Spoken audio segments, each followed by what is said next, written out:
Greetings and salutations, friends, and welcome back to some more Warhammer 40k lore. Where today we are going to have a look at the most loyal, the goodest, the noblest, and most effective of all the God Emperor's chapters of the Adeptus Astartes, the Marines Malevolent. Oh yes, sure. They've garnered themselves a bit of a reputation for callous cruelty, but this is the 41st millennium, God Emperor, damn it. Monstrous crap happens every time a peasant farmhand sits down to take a dump. As chaotic coincidence and warp-fueled cockfuckery sees then immediately a rift to Nurgle's ripest gardens materialize from the depths of the peasant's bonus hole. In such a universe like this, what manner of churlish cuckold must you truly be to condemn those who will go to any length to secure the safety of the majority? For as the Marines Malevolent so correctly say, there is no such thing as innocence, only degrees of guilt. And hey, you tell me which segment of Imperial society that statement is not correct about. What, the civilian population? The ones that can turn into chaos heretics at the drop of a hat? The ones that frequently revolt in their billions over something so petty as food rations? Half the time, the civilian populace is the problem, as they seemingly get converted by the first chaos preacher to cross their paths. Not to mention the constant threat of psychers, of course, hiding amongst aforementioned populace until one day they burst like a grapefruit, as a particularly unfortunate brain aneurysm turned them into a warp portal, through which bloodthirsters are currently pouring forth. Or maybe it's the upper class that makes you feel so charitably inclined towards the innocence of the imperial populace. People like Hermann von Straub, who was down on his knees begging the orc invader to please treat his little buttocks gently within minutes of them making landfall.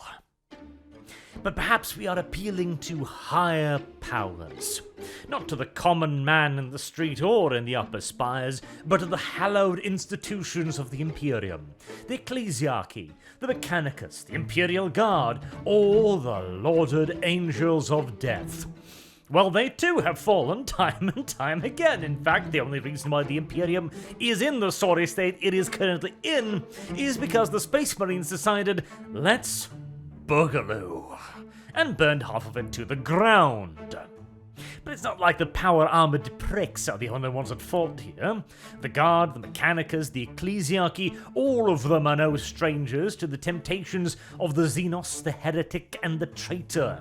If any organizations within the Imperium could be said to be actually genuinely innocent, it would probably be, the Sisters of Battle.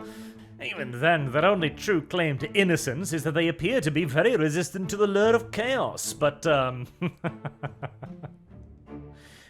Does the term War of Apostasy ring any bells? Yep, not even the sisters are all that lily-white.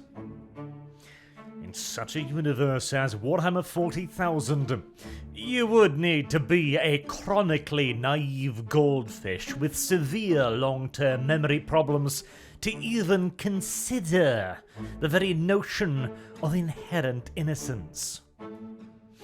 And yet, the poor Marines Malevolent get yelled at every turn and twist, to the point that, indeed, there are some issues with that, which we will actually return to in a little bit. Let's, before we wander completely off the topic, get back to who exactly the Marines Malevolent are, which immediately presents us with a few problems, as no one actually knows.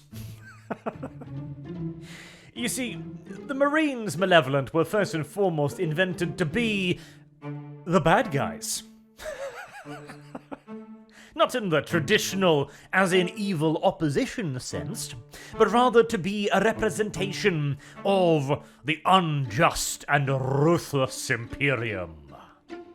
As well, it is a bit of a problem that pretty much all of the stories concerning the Imperium shows us the heroes of the Imperium doing heroic stuff. It is rare, unfortunately so, that we get to have a look at the Imperium's greyer shades. The scenarios in which simple expedience is worth more than compassion. And so, due to their staple as bad boys, not a whole lot of story has actually been concocted for them. They have no known founding chapter, for example, because you wouldn't want to tarnish any of the shiny Legion boys with these lads, now would you? They don't have any known homeworld. We don't even know if they're a fleet-based chapter or if they have one in the first place. We don't know if they have any particular relationship with the Inquisition, with the Mechanicus, with the Imperial Guard, with other Astartes chapters, or anything like that, beyond the antagonistic ones, I suppose.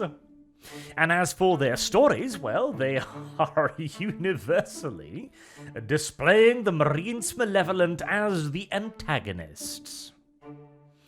So we are going to have to engage in some cold, hard speculation today. Beginning with, whose bastard children are they? Well, one of the few things we do know about the Marines Malevolent is that they were founded during the 32nd millennium, which if anything actually only deepens the mystery, as they were part of a unrecorded founding. Or, more correctly, a founding now lost to time and imperial records.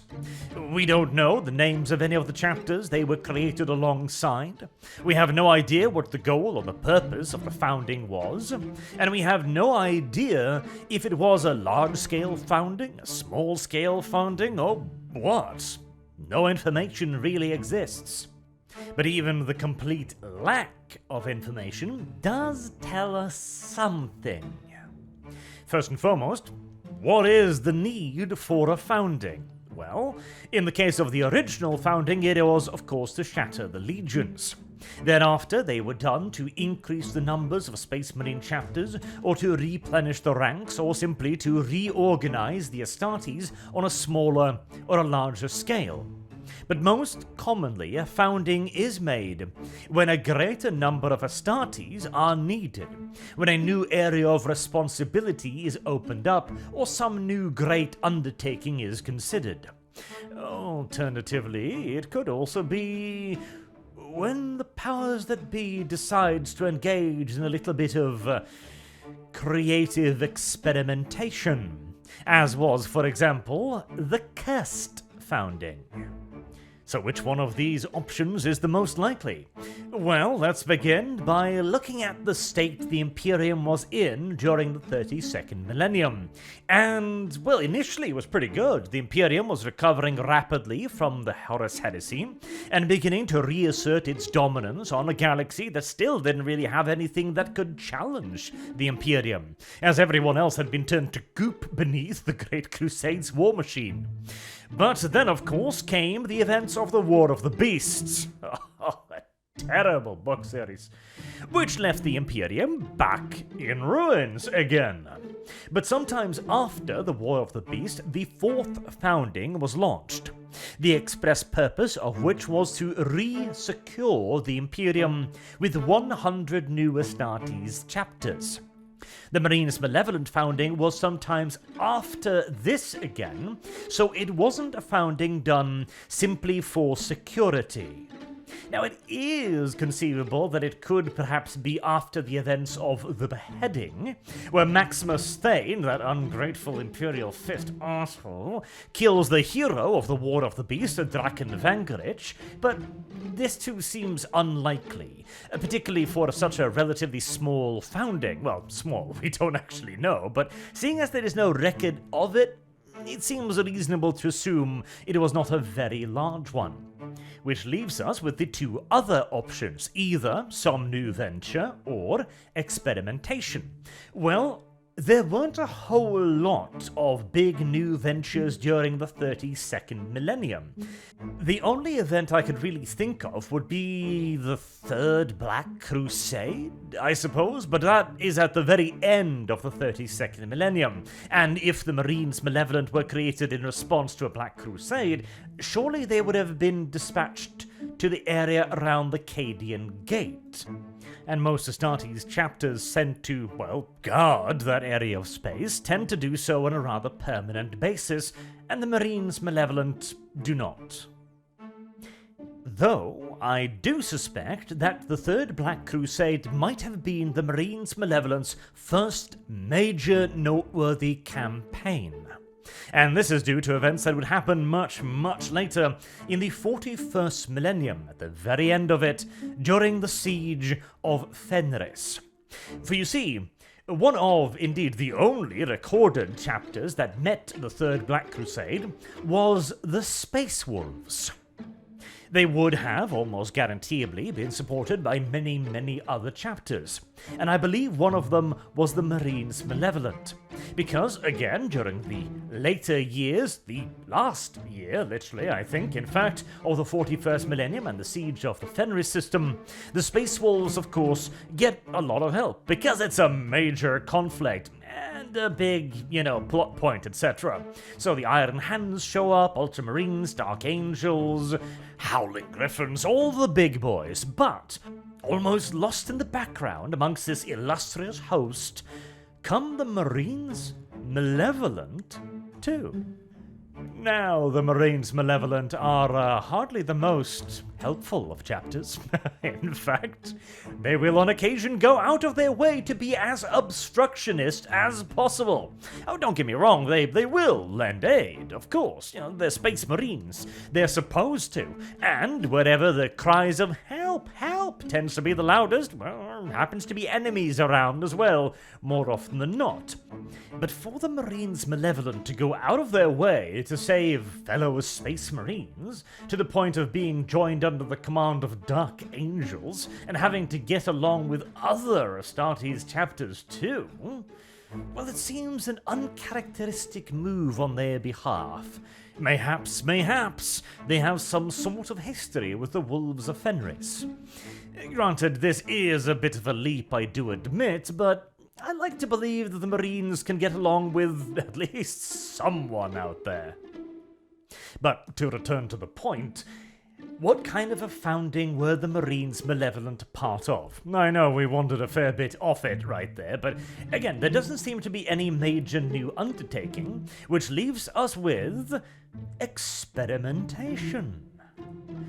This is also the most interesting option because at the time, during the fourth founding, all of the chapters were asked to give over some of their veteran Marines and to double their tithe of gene seed so as to increase the number of Astartes rapidly, as the War of the Beast had demonstrated that the Imperium was not really ready to stand up to a major outside threat.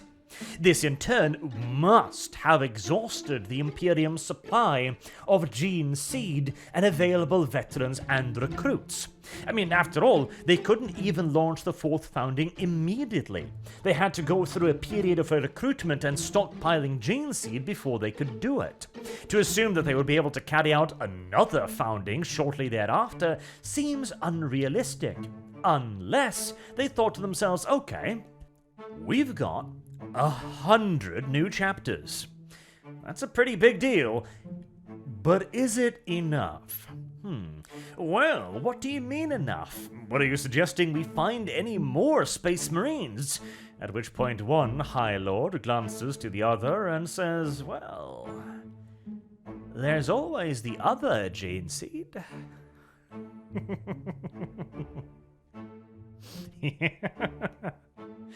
Yes, indeed. Even after the heresy, after all, there were still loyal Space Marines belonging to the more rebellious legions. And undoubtedly, the gene seed vaults on Mars would still contain vast quantities of traitor gene seed. Again, this is perhaps the single most valuable resource in the entire galaxy. They're not going to burn it. That would be ridiculous. Experimentation is always interesting after all. And we know for a more or less fact that the Imperium has engaged in some creative usages of non-standard gene seed later on. And during a period where the Imperium was essentially pushed to the brink, and then rallied all of its gene seed reserves to create the fourth founding, and then another one shortly thereafter, it would only be reasonable to assume that the Imperium's stock of proper gene seed was running awfully low. Again, so we've narrowed it down a little bit, but we still don't know whom's gene seed they elected to use. Now, I suspect we can kind of preclude a couple right off the bat. The World Eaters, for example, an unlikely candidate. Even the Warhounds proved themselves to be difficult to control. The Emperor's Children, another rather unlikely candidate due to their creative mutations. The Thousand Suns are also obviously off the table, and the Lunar Wolves, I suspect the memory of the heresy is a little bit too fresh for those to be an option either.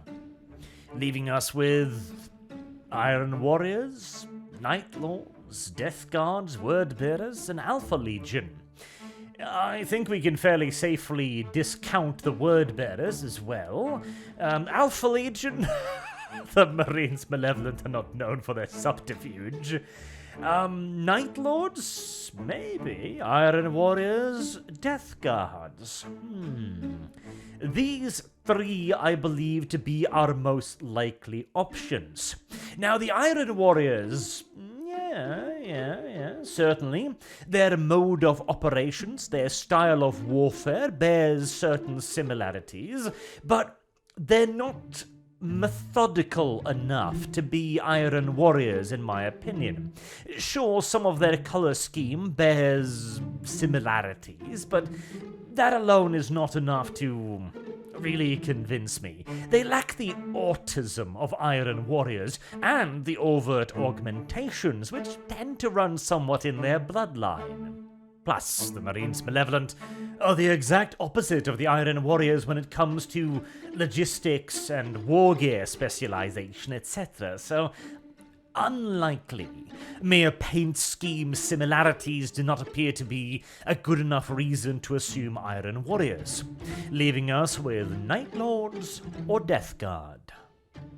Now, the latter, the Death Guard theory, does have a little bit of circumstantial evidence for it, as one Death Guard officer, Chrysos Mortwug, had become rather unpopular within his own legion. He'd never really managed to fit in, and so during the Istvan atrocity, he was obviously one of the many Space Marines marked out for termination. But Chrysos turned out to be a true son of Mortarion in at least one regard, in that he was very resourceful, and managed to keep both himself and a portion of Marines alive. He would eventually rejoin the Loyalists, and provide them with first-hand accounts of the traitor Legion's actions at Isstvan. He would go on to lead a company of Black Shield legionaries, those who had forsaken their previous traitor legions. He was known to have survived the heresy as well, and he and many of his brethren were known to continue to operate well into the 31st millennium. Now, you tell me if I'm talking a bit crazy here, but that certainly does sound to me like an awfully convenient source of both veterans and gene seed for an Imperium in dire need of both, but which also just so happens to have recently depleted their own supplies of both. There is also a couple of mentions of a ship during the Horus Heresy called the Malevolence. Now, this one is a little bit of a derpy one, as I'm not entirely sure it has all that much meaning, as it has been described both as a strike cruiser and as a battle barge, to the point where I'm not even sure it's entirely the same ship.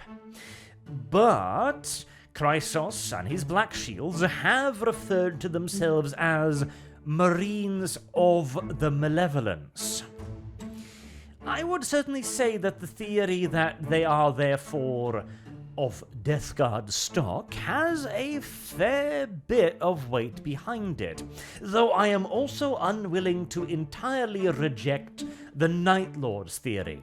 Because, sure, the Marines' Malevolence, absolute and utter disregard for civilian casualties and despise of the weak in general, those are absolutely Death Guard properties. But remember, Chrysos Mortag was not your classical Death Guard.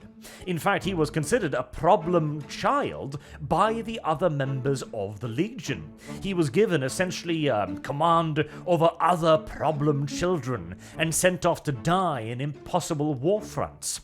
This was in part how he developed such a resourceful character.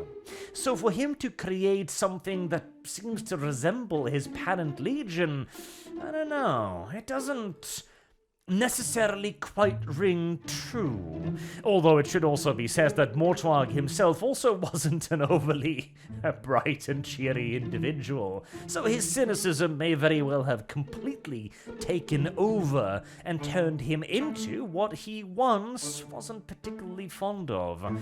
I will also point out, however, that I believe he was also a latent psyker, and the Marines Malevolent are not fond of psykers at all, which is again a trait they share with their potential parent legion, the Death Guard, who did have a Librarius at one point, but Mortarion eventually removed it long before the Edicts of Nicaea.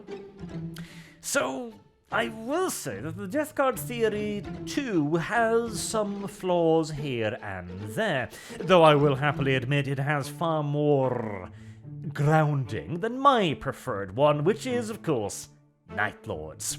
Now, anyone who's been a frequent viewer of mine knows that I'm very fond of the Night Lords, so this might simply just be my personal bias here, but their behavior screams Night Lords to me. Viewing innocence as simply non-existence, that everyone is guilty, that everyone is naturally and automatically bad, and that they must be heavily repressed for them to even be able to pretend to be innocent. Ooh, that sounds very Night Lordy. And their complete disregard for civilian casualties might simply be an extension of their hatred of the enemy in this case. Because you might expect them to pick up some terror tactics along the way, being Night Lord stock after all, but who are they supposed to be terrorizing? The Orcs? Chaos? The Tyranids? Terror tactics aren't really all that useful against most of the Marines' Malevolence enemies. You could certainly argue that they might employ them against civilian populaces, rebellious civilians, maybe. We haven't seen any examples of it, but that doesn't mean they don't do it. As I imagine that what the Marines Malevolent hate, most of all, the way they weaponize hate, is the hatred of the enemy, in all of its myriad forms. It could be the simple hatred of the greenskin, or the more complex hatred of weakness itself. A civilian's weakness of his soul to allow himself to fall to chaos, or a civilian's weakness of allowing him to be held prisoner, or simply the weakness to not be able to resist. And I imagine loyalist Night Lords would have some very strident opinions on people not being able to resist their baser urges, like wanting to prioritize their own lives over their duty to the Imperium, for example. It might also explain why the Marines Malevolent are so annoyed with their psykers. Now, they do use librarians, but they are forbidden to hold any sort of special rank or command privilege within the chapter. They are still allowed, presumably, to use their powers, and they will probably have some sort of special tasks within the chapter as well, and obviously they still use astropaths, etc. But their dislike for the Psykers in a command role might be reflected again of the Night Lord's opinions on chaos. The Night Lords too allowed Psykers, they humoured them, they allowed them to use their powers, but they always knew deep down what they were. They were not always in control. They viewed them with distrust as they were tapping into the powers of chaos, something the Night Lords too were rather suspicious of. But probably the most compelling reason, I would argue, for the Marines Malevolent being a Night Lord successor chapter is their incredible churlishness, their remarkable aggressiveness, and utter, uncompromising assholishness. The Marines Malevolent have gone out of their way to antagonize other Astartes chapters on multiple occasions. There is one tale, for example, of a Marine Malevolent getting into an argument with a Black Templar over a orc's head as to who got to claim it as a trophy. The Marine Malevolent defeated the Black Templar and then took his armor and weapon and the trophy, and then simply wandered off, showing the absolute maximum amount of disrespect he possibly could, which eventually got him stabbed in the back, incidentally. There is even a case of Marines Malevolent refusing to help fellow Space Marines without being given adequate compensation. This was, to be fair, the Salamanders, and the Marines Malevolent have a strained relationship with the boys in green. But, anywho, a group of Salamanders under Captain Nekellen was stranded on a planet after their ship had crash-landed on Scoria. The Marines Malevolent had been following the Salamanders. I love the maliciousness in this story. Okay, so take a step back here. The Salamanders had responded to a distress signal which was found aboard an Adeptus Mechanicus ship laden down with Astartes war gear. The Marines Malevolent had arrived as well and began looting the ship. The Salamanders said, "Stop, hold on there, these are the war gear of our brethren, etc. We've got to return it to their proper owners." The Marines Malevolent shrugged and told them to go eat shit, and the Salamanders then threatened to kill them with their bigger ship. The good guys, I remind you. It was this bigger ship, the Vulcan's Wrath, that crash-landed on Scorpia. And when Captain Vinia of the Marines Malevolent arrived and said, "Hey, I see you've had a problem with your boat there. Need a hand?" And the Salamanders responded, "Yes, please come pick us up." It's like, "Oh, I don't know. You look awfully heavily laden there, little green boys. All of that war gear. You've got armor, weapons, ammunition. Oof.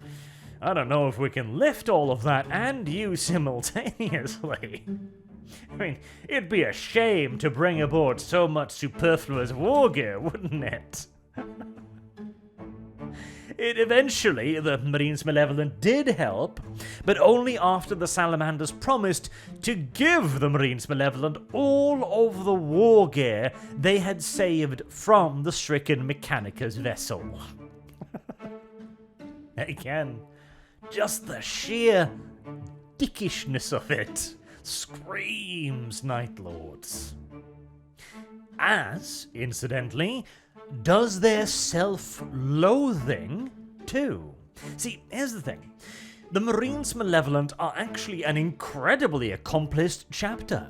The bridge of their warships are described to have hundreds of battle banners. They seem to have a near impeccable record, and even when the Inquisition is ordered to check into them due to their repeated brutalities, the Inquisition always leaves them alone.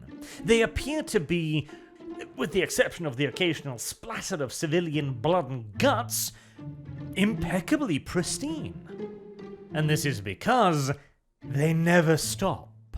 They just never stop.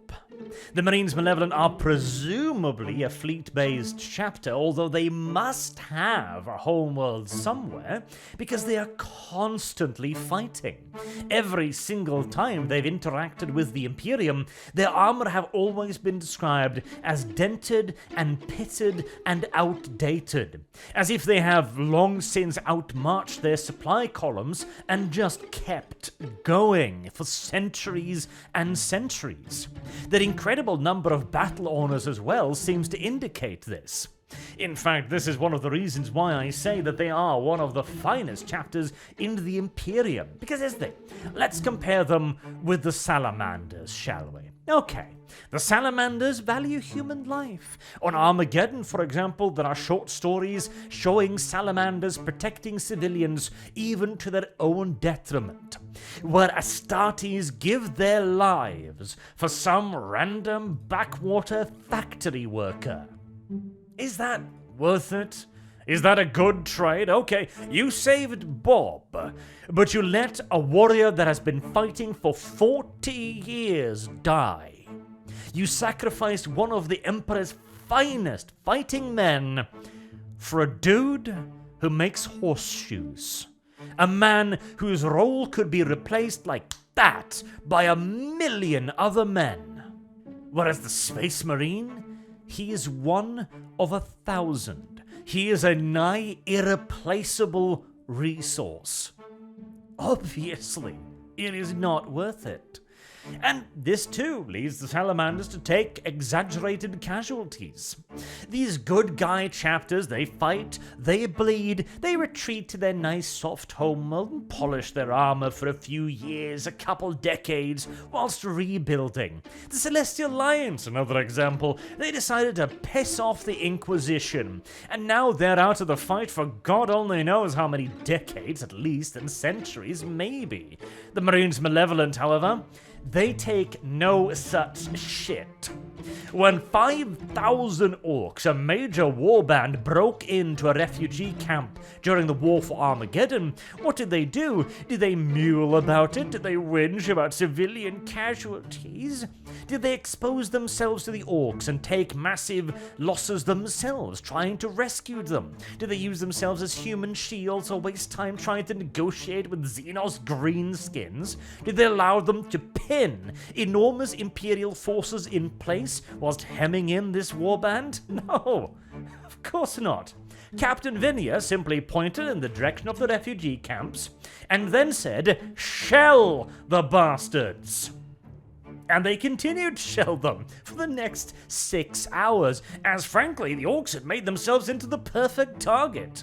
Normally, orc warbands are a bit of a bitch to deal with because, especially in the case of the rapid ones, and I do believe this was a Speed Freaks warband as well, they move all over the place. Engaging them is damn difficult, and you usually require specialized forces to hunt them down, but now, well, they'd nailed themselves to an objective that the Marines Malevolent could destroy whilst expending only munitions, which they can replace.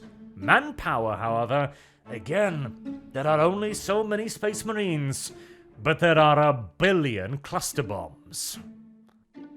The decision was the correct one. In any scenario like this, bombing the camp was right and proper. And yet, what happens? Oh, the Marines Malevolent become the villains. They become the bad guys, because they destroyed 5,000 orcs in trade for a few thousand civilians. Who even cares? They weren't even workers or resources. They were extra mouths to feed on a planet currently in the process of being overrun by Gazgul Mag Uruk Thraka, one of the most dangerous orc warlords that the Imperium has ever faced. And considering the rampages of the beast, you might think that people would put their fifis aside and deal with it. But no indeed. The Marines Malevolent are hated simply for their purity of purpose. That hate is a weapon, and one which they wield most freely and with delight. They drive themselves onward as if to purge some unfortunate past, never stopping, never pausing, and never taking a break. In fact, to them, it is considered a grand honor for a fallen brother's war gear, his weaponry, his armor, to be reclaimed and repurposed by his brethren into spare parts, into repairs, into replacement weaponry. This is seen as a continuation of that brother's eternal war, and it is considered a great honor. When the Marines Malevolent loot the corpses of other Space Marines too, it's certainly a bit of an FU, no doubt about it, but it also indicates their absolute driving need to simply continue fighting. And, of course, there could be other explanations as well. Maybe they're simply not being supplied anymore. Maybe they've pissed off literally everyone, but I don't believe it. They are a Space Marine chapter with a long and distinguished honor roll. There is no way they can't find some Forge World willing to supply them, even if they've pissed off most of the big-name Mechanicus Magosses in the area. They could probably simply just leave and find somewhere that will. Plus, their homeworld must be very populous. Considering their non-stop relentless combat, they've gotta be eating up quite a few reinforcements, suggesting maybe a hive world or something. Perhaps one overrun by enormous quantities of criminal gangs, from which the Marines then recruit. Yes, more Night Lord by the minute, eh? And it's also possible that the Marines Malevolent's recruiting standards aren't necessarily that high. In fact, I might even go so far as to suggest that they might not be entirely Codex compliant. As during the Macarius Heresy, for example, the Marines Malevolent were described as having taken one hell of a beating during it at the hands of the Star Phantoms. Some sources indicating that the Marines Malevolent forces were nearly destroyed during this conflict. And yet, they've been continuously fighting ever since and before. It might very well be that what was considered to be a full chapter's worth of Marines Malevolent was only a small number of their total strength. Or, more likely, in all due honesty, they simply recruit a lot, then put them through the ringer, and attrition them equally rapidly. As the Marines Malevolent's way of war is merciless. They will make sure to maximize the enemy's casualties over their own, and they'll use any cowardly, churlish, and abusive measures they can to ensure it. But then they will immediately move on to the next grueling war zone, and the next, and the next, and the next. Their hatred driving them on relentlessly into the teeth of the harshest and greatest concentration of enemy resistance they can find. Never stopping nor pausing to regroup or replenish and polish their armor like the other chapters. And the best amongst them join the Vilifiers Company, the Marines Malevolent's rough equivalent of a First Company elites, as they don't really have Terminator armor like most other chapters. They've got a bit of a self-produced knockoff variant of sorts, but they haven't really had the time to pause and pick stuff up. Most of the chapter is still equipped with goddamn Corvus pattern power armor. After all, their supply lines are probably ridiculously overstretched as it is, and a great deal of the chapter is still also equipped with ancient and in some cases straight up outdated weaponry. And considering the technological backwardsness of the Imperium, that's a feat and a half right there. Now, some element of this somewhat haphazard appearance might also be due to their habit of honoring fallen brothers by using parts of their armor and weaponry. But seeing as they've also been seen on multiple occasions taking the war gear of anyone they come across, They are also, no questions about it, not in a great position, arms and armor-wise. But hey, they've been fighting for some 8,000 years plus already, with no signs of slowing down, so clearly, they don't care. Or maybe they're simply just too damn angry to die. Regardless, the Marines Malevolent remain one of the finest chapters of the Adeptus Astartes, one of the most efficient, and one of the most loyal as well, as despite multiple inquisitorial investigations, they have never been officially censored in the more extreme notices. Oh, they've been told to rein in the genocides on 1 or 2 occasions here and there, but such is all in the day-to-day of the Marines Malevolent. Until next time, I've been Arch. Thank you all very much for listening, and I do hope to see you all again soon. Till then, have a good day.